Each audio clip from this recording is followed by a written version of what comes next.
Hey everybody, welcome back to the channel, and yes, I'm working on the Focus ST again. Now in a previous video you would have seen me taking the light unit out of my car. I cleaned it all, I took the back of the lighting unit off, I dried it all out, I put it all back together and hopefully thought to myself, headlight's done, I don't have to worry about it, my MOT is due in late February next year, 2026. But as you can see, the condensation is back. So I've been debating on what to do. Now I actually looked at buying a new unit. You cannot buy these new anywhere in the world. I've tried. I actually work with Ford. I couldn't get one through Ford. And I found a few on eBay that are second hand that are £170. Yes. Mine has the Xeon units, it's got the self-leveling ballast, the electronic control on the bottom, which adjusts the headlights. So what I'm going to do is I'm probably not up to actually separating the lens. I did think I'll take the lens off, but it's obviously sealed on, but not well enough to keep out the condensation. So I'm going to look at buying some new lenses from a company on the other side of the planet. I'm a bit dubious, so if anybody has any recommendations about buying these or knows of anybody that has any, perhaps a Ford dealership has some in a storeroom, something like that, I'd be happy to talk with you about taking it on. Anyway, so what's the purpose of today's video? Well, in this video I'm actually going to dry it out again. I'm going to remove this panel on the back of here, which I believe is held in with just one of these. I can't remember for love nor money what size it is, but it is. Oh, there we go. That's very handy, isn't it? It's written on the side. Let's see if I can get that in focus. It's actually a T10, and that's what holds on that little unit back there. So I'm literally just going to take this off. I'm going to let the whole unit dry out, and then I'm literally going to run a line of clean sealant all the way around, because I can't see where it's getting in. I can see, I've checked all around the plugs, I've checked the ballast unit, as I say. On the bottom of the unit, a little bit of water seems to come out through the bottom, but I didn't think water rose. But here you can see there is a bit of a gap which can be pinched together, and that's the water that's trying to get out. So I'm basically going to let the light unit vent for a while. Could be a day, who knows. I need the car tomorrow for work, but not until the PM. So, and as you know, on the Focus ST, it literally is a plug there for the wiring harness and one screw that goes in the top of there. The whole unit just pushes in as one. Right, so first off, all I'm going to do is unscrew this little screw here, take the back panel off, just literally, so the unit can breathe a little bit better, and hopefully it will remove the condensation that sits inside. I'm pretty sure this seal's okay, but I will check it because you never know. But it could just be a cycle of heat from the light and actually condensation because of the cold air, but it shouldn't be doing it. There we go, so the screw is taken out, and you are presented with these little release tags that you push out of the clip there. There's 4 of them, I believe, another one located there, another one located there, and one on the bottom. Once you've pinched them all, a bit hard to show,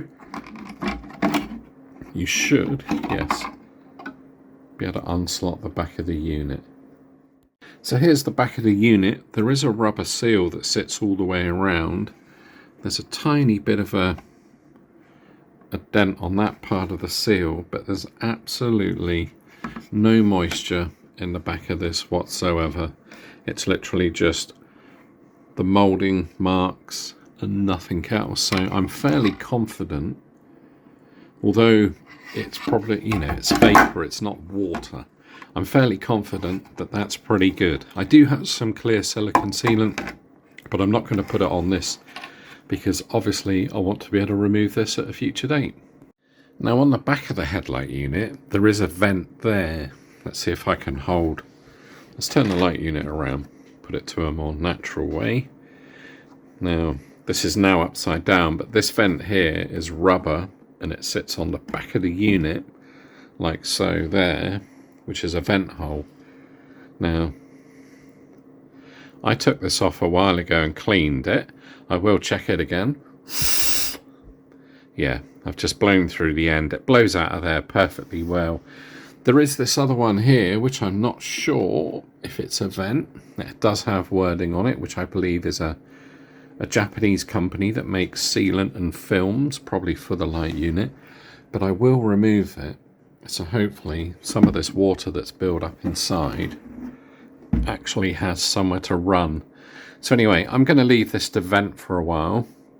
I will go and dig my sealant out of the garage. I'm just going to check over all the plastic again, but as far as I'm aware, apart from that one tag there, which could be the source of the reason, but there's no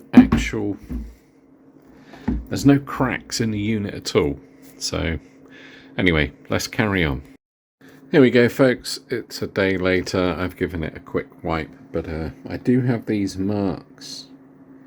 I think the only way I'm going to get rid of these is actually by replacing the lens, or don't know. They're just pit marks. They'd be on there because of doing 70 miles an hour where you're allowed to. But I have removed the moisture. There is some bits of dirt inside that just won't come off. But I'm not going to take the entire unit apart. As I say, the condensation is out of the unit. I do have with me my little bit of silicone here, multi-purpose silicone sealant. It's a clear one, and it is, as you can see, waterproof.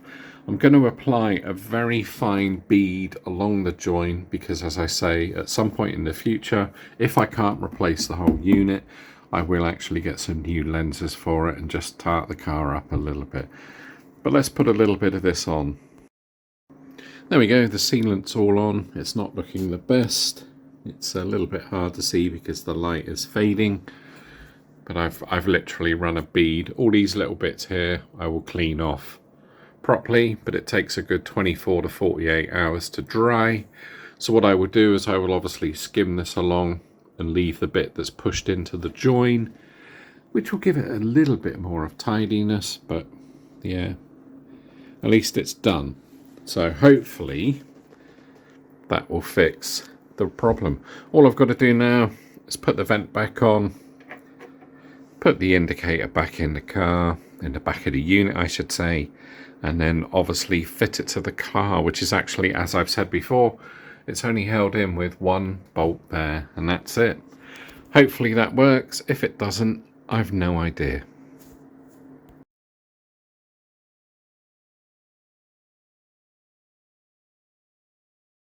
There we go. A few days later and everything is okay. The car's had to endure snow, ice, rain, floods, you name it, and everything is all good.